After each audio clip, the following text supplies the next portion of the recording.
Hello everyone, my name is Chong Fang. I am a first year student from School of Physics with program of Geophysics. In this assignment, my job is as a scriptwriter. Hi, I'm Sofian Sakr, majoring in pure physics at USM, and I am the video presenter. Hi, my name is Bendenoun. I am a first year student majoring in pure physics at USM. And for this project in particular, I am the video editor. I hope that you enjoy the work that we have done.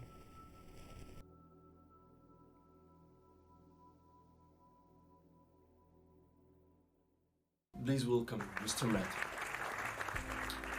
Hi, Mr. Matt. Oh, hi. Just call me Matt. Okay, Mr. Matt. So, I hear that your wife just had a baby boy. So, congratulations. Yeah, thanks.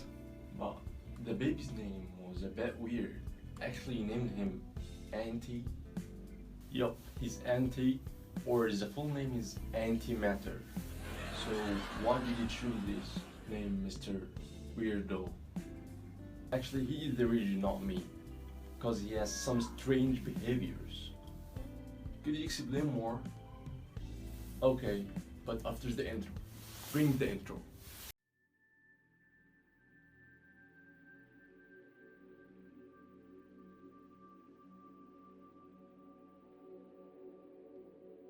Aloha there. Paul Dirac first postulated antimatter in 1930, and he won the Nobel Prize for this discovery. His equation showed that the electron should have a partner particle with the same mass but with the opposite charge and magnetic moment. So this means that there were equal amount of matter and antimatter should have been created at the Big Bang. Though we don't see any antimatter under usual conditions, because after seconds of Big Bang, antimatter annihilated when it contact directly with excessive matter. Actually, there is a place on the Earth called Antimatter Factory at CERN that produces antimatter. First, a proton beam ejected from the PS or proton synchrotron and eventually collides with a metal block.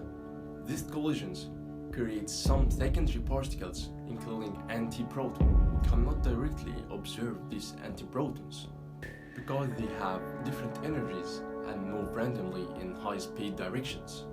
Apart from that, most of antiprotons will disappear within nanoseconds.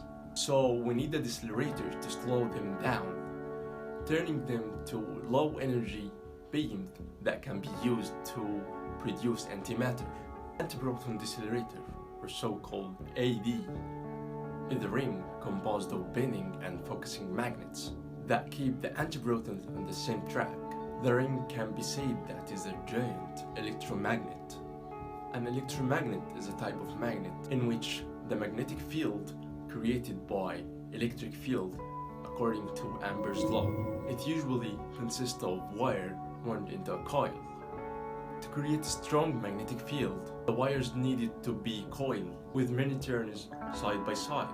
Now we turn back to Anti-Proton Decelerator. So Anti-Proton Decelerator had three different devices: blue bending magnet, red focusing magnet, and radio frequency cavity. First, a blue bending magnet keeps the antiproton staying at the middle of vacuum pipe.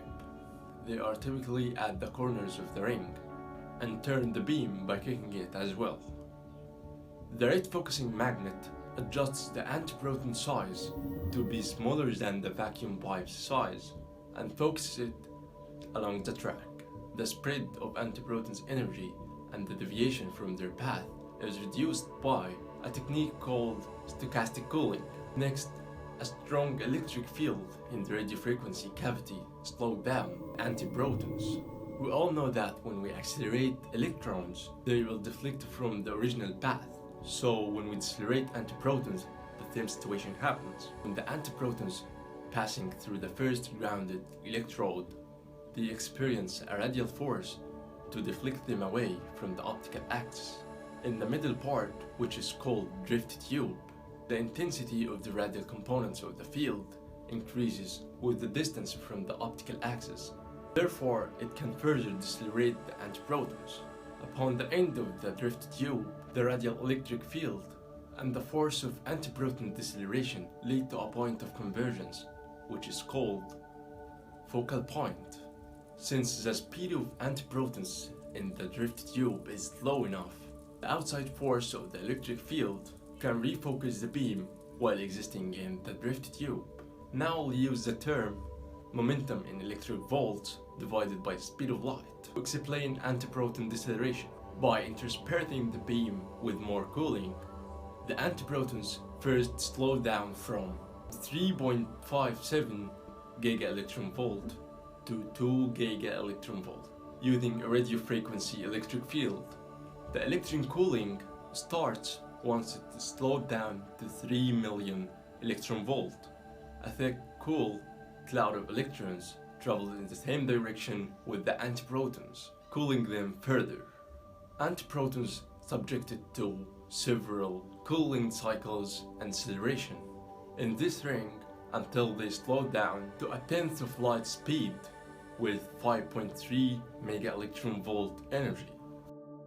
For now, antiprotons can be held on for 1000 seconds or 60 minutes. However, it will take 6 billion years to produce 1 gram of antimatter according to this production rate. Things will change because CERN had increased the antimatter production capability by using extra low energy anti-proton decelerator, or ELENA. So ELENA is a new deceleration ring that, coupled with the AD, has a circumference of just 30.4 meters, but it can reduce the energy of antiprotons by 50 times to just 0.1 mega electron volt. You may wonder how ELENA could slow down antiprotons to such low energy. In fact, antiprotons are decelerated by magnetic ramping and more electron cooling. To capture the antimatter, we need a strong magnetic field in a complete vacuum, or else they will disappear up to 99.9%. The antiprotons produced by these two decelerators are shared between physicists at the Antimatter Factory in 5 experiments, which are Aegis, Alpha, Asakusa, Base, and G-bar. Currently, the antiprotons produced in ELENA will be used in G-bar. So now, physicists are trying to figure out the differences between antimatter and regular matter. Like, imagine what will happen when you drop antimatter. Will it go down like regular matter or the opposite direction? And so many questions like this. Speaking about the advantages of the antiproton decelerator, AD significantly contributed to understand the antimatter and its behaviors to understand our universe well. AD is a continuous improvement by involving more energy or adding new deceleration rings, just like ELENA. Though there are some disadvantages, like it costs a lot of money to carry out just one experiment at AD.